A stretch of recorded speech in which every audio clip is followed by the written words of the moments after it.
Notice ತಲುಪಿದೆ. ಓಂ ಪಟಕ್ ನೋಟಿಸನ್ನು serve ಮಾಡಿದ್ದಾರೆ. Notice ಬಂದದಕ್ಕೆ ನನಗೆ ನೋವಾಗಿಲ್ಲ, ದುಃಖನೂ ಆಗಿಲ್ಲ, ಅತ್ಯಂತ ಸಂತೋಷ ಆಗಿದೆ. ಸಂತೋಷದಿಂದ ಮಾಧ್ಯಮ ಸ್ನೇಹಿತರ ಜೊತೆ ಮಾತಾಡ್ತಾ ಇದ್ದೀನಿ. ನಿನ್ನೆ ನೋಟಿಸ್ ಬಂದಾದಮೇಲೆ ಮಾಧ್ಯಮದ ಸ್ನೇಹಿತರು ಕರೆ ಮಾಡಿದ್ರು. ಅದಾದ ನಂತರ ಮಾಧ್ಯಮ ಸ್ನೇಹಿತರು ನೋಟಿಸ್ ಬಂದಿದೆ ಅಂತ ಕೇಳಿ ನನಗೆ ಯಾವುದೂ ಬಂದಿರಲಿಲ್ಲ. ತಡರಾತ್ರಿ ಬಂದಿದೆ. ನನಗೆ ನಮ್ಮ ಭಾರತೀಯ ಜನತಾ ಪಾರ್ಟಿಯ ಭಾಳಷ್ಟು ಜನ ಮುಖಂಡರುಗಳು, ಕಾರ್ಯಕರ್ತರುಗಳು ರಾಜ್ಯದ ಉದ್ದಗಲಕ್ಕೆ ಕರೆ ಮಾಡಿ ಮಾತಾಡಿದ್ದಾರೆ. ಮತ್ತು ವೀರಶೈವ ಲಿಂಗಾಯತ ಸಮಾಜದ ಮುಖಂಡರುಗಳು ಕರೆ ಮಾಡಿ ಮಾತಾಡಿದ್ದಾರೆ. ಮಾಜಿ ಸಚಿವರುಗಳು, ಮಾಜಿ ಶಾಸಕರು ಮಾತಾಡಿದ್ದಾರೆ. ರೇಣುಕಾಚಾರ್ಯರ ಜೊತೆ ನಾವು ನಿಮ್ಮ ಜೊತೆಗಿದ್ದೇವೆ, ನೀವು ಭಯ ಪಡ್ತಕ್ಕಂಥ ಅವಶ್ಯಕತೆ ಇಲ್ಲ ಅಂತ ನನಗೆ ಹೇಳಿದರು.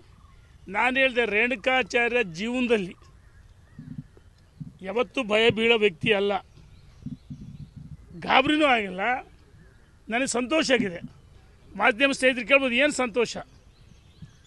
ನೋಡಿ, ನಾನೇ ವೈಯಕ್ತಿಕ ಪತ್ರ ಬರೆದಿದ್ರೆ ಅದು ಬೇರೆ ರೀತಿ ಅರ್ಥ ಆಗ್ತಿತ್ತು. ನಮ್ಮ ರಾಷ್ಟ್ರೀಯ ನಾಯಕರು ಅಪಾರ್ಥ ಮಾಡ್ಕೊದ್ರು. ಇದು ಒಂದು ನನಗೆ ಪ್ಲಾಟ್ಫಾರಮ್. ಕಳೆದ 5-6 ವರ್ಷಗಳಿಂದ ಆಗಿರ್ತಕ್ಕಂಥ ಭಾರತೀಯ ಜನತಾ ಪಾರ್ಟಿಯಲ್ಲಿ ಗೊಂದಲಗಳು ಮತ್ತು ಪಕ್ಷ ವಿರೋಧಿ ಚಟುವಟಿಕೆಗಳು ಯಾರು ಮಾಡಿದ್ರು ಅದನ್ನು ಪತ್ರದಲ್ಲಿ ಎಳೆಯಾಗಿ ಏನು ನಮ್ಮ ರಾಷ್ಟ್ರೀಯ ನಾಯಕರು ನನಗೆ ಶಿಸ್ತು ಪಾಲನಾ ಸಮಿತಿ ಅಧ್ಯಕ್ಷರು ನೋಟಿಸ್ ಕೊಟ್ಟಿದ್ದಾರೆ, ಅದಕ್ಕೆ ಸಮರ್ಪಕವಾಗಿ ಉತ್ತರವನ್ನು ಕೊಡುತ್ತೇನೆ. 100ಕ್ಕೆ 100 ಉತ್ತರ ಕೊಡ್ತೀನಿ. ಆಯಿತು, ನಾನು ಹೇಳ್ತೀನಿ. ಕಳೆದ ಸನ್ಮಾನ್ಯ ಯಡಿಯೂರಪ್ಪನವರು ಮುಖ್ಯಮಂತ್ರಿ ಆಗಿದ್ದಂಥ ಸಂದರ್ಭದಲ್ಲಿ ವಿಧಾನಸಭೆ ಒಳಗೆ ಹೊರಗೆ ಅಲ್ಲಿಂದ ಇಲ್ಲಿವರೆಗೂ ನಿರಂತರವಾಗಿ ಟೀಕೆಯನ್ನು ಮಾಡಿದರು. ಅಂದು ಅವರಿಗೆ ನೋಟಿಸ್ ಕೊಟ್ಟಿದ್ರೆ, ಅವರ ಬಾಯಿಗೆ ಬೀಗ ಹಾಕಿದ್ರೆ ಯಡಿಯೂರಪ್ಪನವ್ರನ್ನ ಮುಖ್ಯಮಂತ್ರಿ ಆಗಿದ್ದಾಗ ಯಡಿಯೂರಪ್ಪನವರು ಪಕ್ಷವನ್ನು ಕಟ್ಟಿ ಬೆಳೆಸಿದ ಒಬ್ಬ ಸಮರ್ಥ ನಾಯಕ, ಬಲಿಷ್ಠ ನಾಯಕ. 2 ಬಾರಿ ಮುಖ್ಯಮಂತ್ರಿ ಸ್ಥಾನ ಇಳಿಸಿರಲ್ಲ. ಅದಕ್ಕೋಸ್ಕರ ಭಾರತೀಯ ಜನತಾ ಪಾರ್ಟಿ ರಾಜ್ಯದಲ್ಲಿ 2013ರಲ್ಲಿ ಅಧಿಕಾರಕ್ಕೆ ಬರಲಿಲ್ಲ, 23ರಲ್ಲೂ ಅಧಿಕಾರಕ್ಕೆ ಬರಲಿಲ್ಲ. ಯಡಿಯೂರಪ್ಪನವ್ರು ಇಳಿಸಿದ್ದು ತಪ್ಪು ಅಂತ ನಾನು ನೇರವಾಗಿ ಹೇಳಿದ್ದೀನಿ. ಯಾಕೆ ನನಗೆ ಹೇಳೋಕ್ಕೆ ಅವಕಾಶ ಇದೆ. ರಾಷ್ಟ್ರೀಯ ನಾಯಕರಿಗೆ ತಪ್ಪು ಕಲ್ಪನೆಗಳು, ಕರ್ನಾಟಕದ ರಾಜಕೀಯ ಚಿತ್ರಣವನ್ನು ಯಾರೂ ಹೇಳ್ತಾ ಇಲ್ಲ, ತಪ್ಪು ಮಾಹಿತಿಯನ್ನು ಕೊಡ್ತಾ ಇದ್ದಾರೆ, ನಾಟಕ ಮಾಡ್ತಾರೆ, ಡ್ರಾಮಾ ಮಾಡ್ತಾ ಇದ್ದಾರೆ. ಯತ್ನಾಳ್ ಹೇಳಿಲ್ಲ, ನನಗೆ ಬ್ಯಾಕಪ್ ಇದೆ. ಆಯಿತು, ಯಾಕೆ ಉಚ್ಚಾಟನೆ ಮಾಡಲಿಲ್ಲ ಹಂಗಾರೆ? ಸರಿ, ಈಗ ಆ ಕಡೆ ನಾನು ಉತ್ತರ ಕೊಡ್ತೀನಿ. ನನ್ನ ನಿಲುವಿನಲ್ಲಿ ಯಾವುದೇ ಕಾರಣಕ್ಕೆ ಬದಲಾವಣೆ ಇಲ್ಲ. ನಾನು ಭಾರತೀಯ ಜನತಾ ಪಾರ್ಟಿ ನನಗೆ ಮಾತೃ ಸಮಾನ ಅಂತ ಹೇಳಿದ್ದೀನಿ. ನಾನು ಭಾರತೀಯ ಜನತಾ ಪಾರ್ಟಿ ಪರವಾಗಿದ್ದೀನಿ, ಸಂಘಟನೆ ಪರವಾಗಿದ್ದೀನಿ. ಯಡಿಯೂರಪ್ಪನವರು ಪಕ್ಷವನ್ನು ಕಟ್ಟಿ ಬೆಳೆಸಿದ್ದು, ಅಂಥವ್ರ ವಿರುದ್ಧ ಯಾರೇ ಮಾತಾಡಿದ್ರು ನಾನು ಸುಮ್ಮನಿರಲ್ಲ, ನಾನು ಮೌನವಾಗಿರಲ್ಲ. ಕಳೆದ 2 ತಿಂಗಳಿಂದ ಒಬ್ಬ ಮಹಾನ್ ನಾಯಕ ಒಬ್ಬರದಾರ ಇಲ್ಲಿ ಬೆಂಗಳೂರಲ್ಲಿ. ಎಸ್,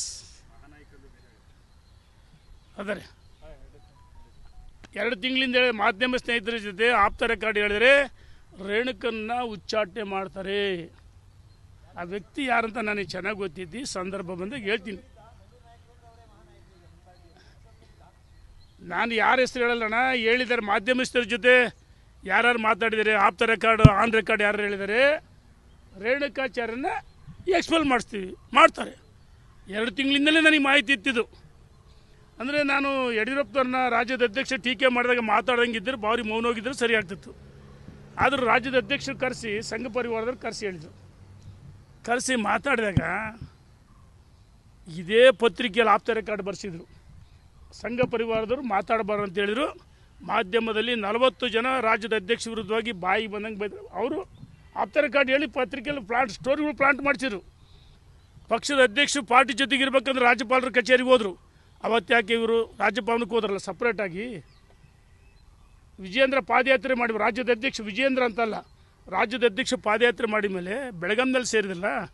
ಅವತ್ತು ನೋಟಿಸ್ ಕೊಟ್ಟು ಉಚ್ಚಾಟನೆ ಮಾಡ್ಬೇಕಂತ ಬಿ ಜೆ ಪಿ ಈ ಪರಿಸ್ಥಿತಿ ಬರ್ತಾ ಇರಲಿಲ್ಲ. ನೋಡಿ, ಯಡಿಯೂರಪ್ಪನವ್ರನ್ನ ಅನಗತ್ಯವಾಗಿ 2 ಬಾರಿ ಅವ್ರ ಮೇಲೆ ಆರೋಪ ಮಾಡಿ ಇಳಿಸಿದ್ದು ಬಿ ಜೆ ಪಿಗೆ ಹಿನ್ನಡೆ ಆಯಿತು.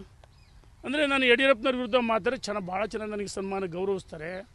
ಹಾಗಾಗಿ ನಾನು ನನ್ನ ನಿಲುವಿನಲ್ಲಿ ಬದಲಾವಣೆ ಇಲ್ಲ. ಈಗಾಗಲೇ ರಾಜ್ಯದ ಉದ್ಯೋಗ ಕಾರ್ಯಕರ್ತರು, ಮುಖಂಡರು, ವೀರಶೈವಲಿಂಗ ಸಮಾಜ ಮುಖಂಡರುಗಳು ಮತ್ತು ಮಾಜಿ ಸಚಿವರುಗಳು, ಶಾಸಕರು ಕರೆ ಮಾಡಿ ಭಾಳ ಜನ ಮುಖಂಡರು ಹೇಳಿದರೆ, ನಿಮ್ಮ ಸರಿ ಇದೆ, ತೆಗೆದುಕೊಂಡೆ ನಿಲುವು, ನಿಮ್ಮ ಜೊತೆ ನಾವು ಅದೀವಿ ಅಂತ ಹೇಳಿದರೆ ನಾನು ವಿಚಲಿತನಾಗಿಲ್ಲ. ಯಾರು ರಾಜ್ಯದ ಅಧ್ಯಕ್ಷರ ವಿರುದ್ಧ, ಪಾರ್ಟಿ ವಿರುದ್ಧ ಮಾತಾಡ್ತಾರೆ ಅಂಥವ್ರ ವಿರುದ್ಧ ನಾನು ಮಾತಾಡ್ತೀನಿ, ಪ್ರಶ್ನೆ ಇಲ್ಲ.